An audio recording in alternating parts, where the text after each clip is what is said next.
comprobamos como é un goberno totalmente incapaz, un goberno inoperativo e que mantén o noso concello no mesmo abandono, senón incluso peor do que había antes.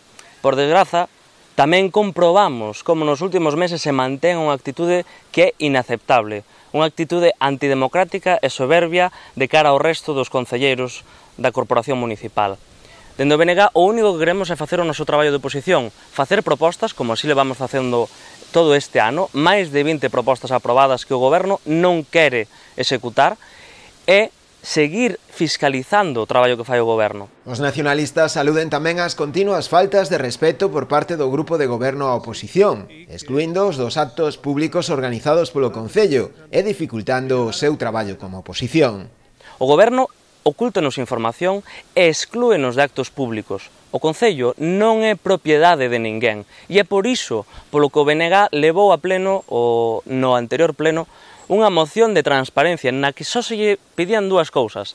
Primeiro, que nos informara ao resto dos concelleiros con carácter semanal de todas aquelas actividades que vai facendo o goberno. E segundo, que non se nos exclúa de ningún acto público. Máis de 20 días despois, vimos como non só non están cumprindo con esa moción, senón como aínda por riba se rin da corporación e dos veciños de Outes enviándonos un comunicado onde se di que temos toda a información disponible na página web cando iso non é certo.